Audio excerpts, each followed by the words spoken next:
A radical look at Scottish history. Part 15. Stuart Dynasty. Kings are not only the main focus of most standard history, they also crop up in stories that survive through the oral tradition. Now, over many years of studying Scotland's past, stories from different places and times have let me find new interpretations of what supposedly happened in our past. Some such stories turn out to contain provable fact, and others can actually reflect what people believed at any given time. One thing we can be certain of is that stories, sometimes from truly ancient times, continue to be told simply because they still have relevance to the people hearing and telling them. This is true within many communities, large and small, as well as within professional storytelling itself. It's just as necessary, though, to take a critical approach to story as to history.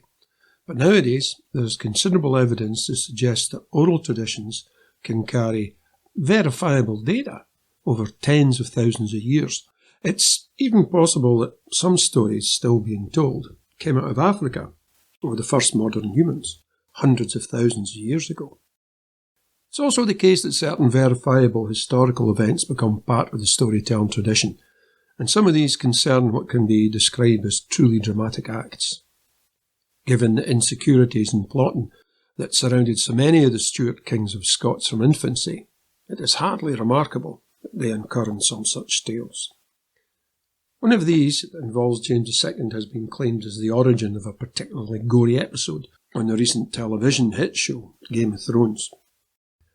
It came about this way. In 1440, William Douglas succeeded his father as Earl. Now, the Douglases had long been a powerful family, not just in terms of their kin group in the southwest, but at the level of national politics. Douglases had played a prominent role in the struggles of Wallace and Bruce against the encroaching English, and they were known as a force in the land. From the point of view of the Stuart kings, they were too much of a force in the land, and were at several times seen as potential enemies instead of allies and supporters.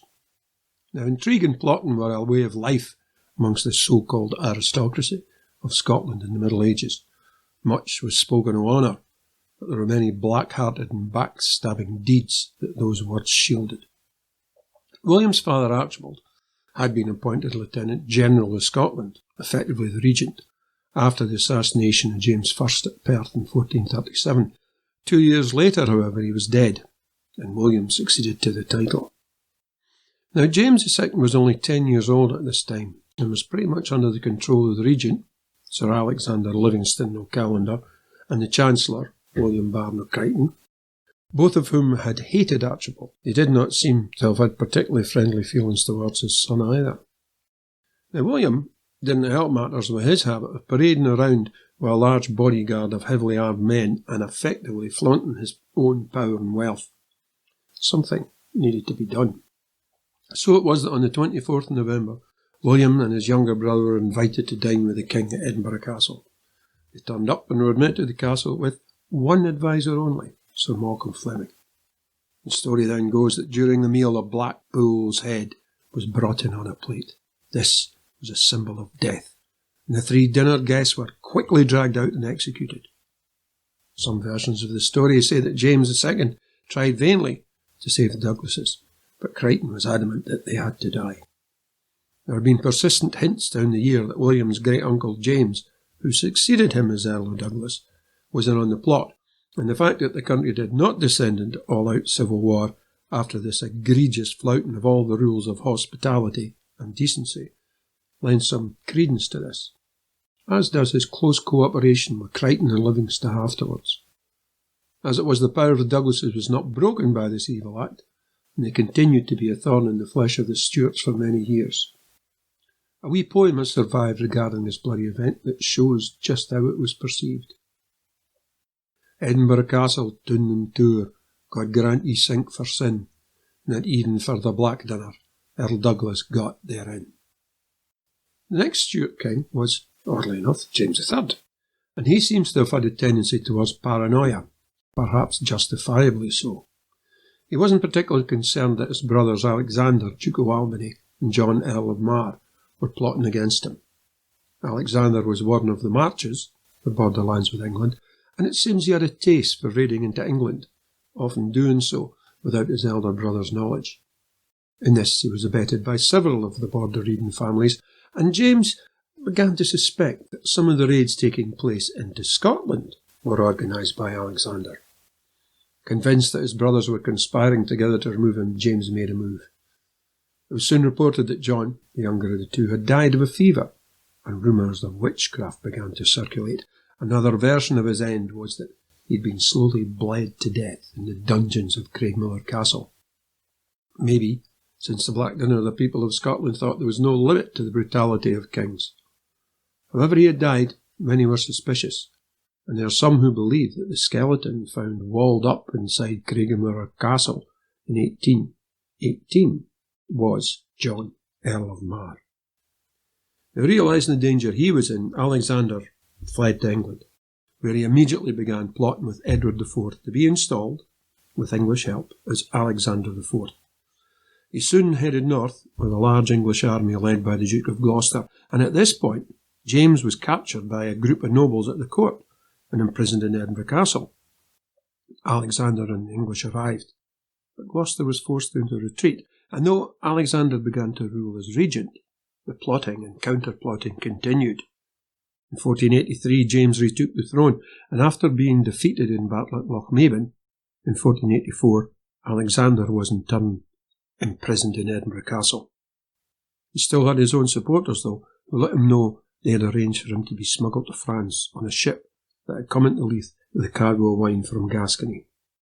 Now Alexander had only one servant with him and realised that escape would be difficult, even if he was allowed a lot of visitors, due to him being of the royal blood. Some of them let him know they had arranged for escape to France, and the next day 2 barrels of wine were delivered to David's Tower. Hidden in one of the barrels was a rope, but also a letter, explaining that discussions were taking place between the king and his advisers about executing Alexander out of hand. And he had to move quickly. So he summoned the captain of the guard and his deputy to have a drink with him with this fine new wine, and invited the 2 guards on duty to partake as well. Soon he had them all blind drunk, and seizing his moment he grabbed the captain's sword and killed them all. So far so brutal, but then it is said he piled the bodies onto the great fire that heated the cold stone tower, and headed to the roof with the rope, which he tied off and threw off the top of the tower, sending his servant ahead. Sadly, the rope wasn't quite long enough, and the servant fell the last 20 feet, breaking his leg. Hearing him fall, Albany pulled up the rope, ran back into the tower and cut up his sheets to extend the rope. He then climbed back down and, lifting his servant, carried him over his shoulders to the waiting ship at Leith. He obviously had some human feeling.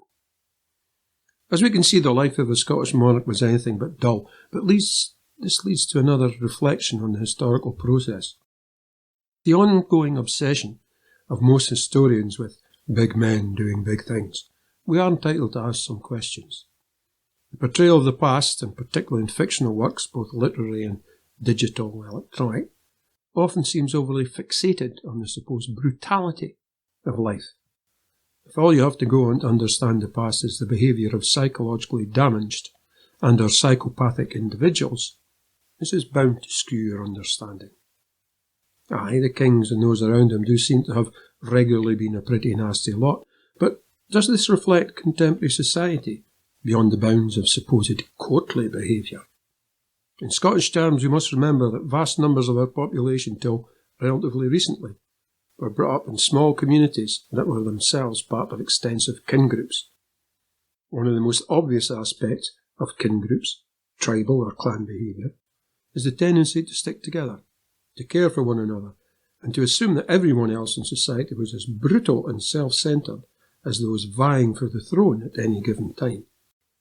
Is maybe to take a step too far.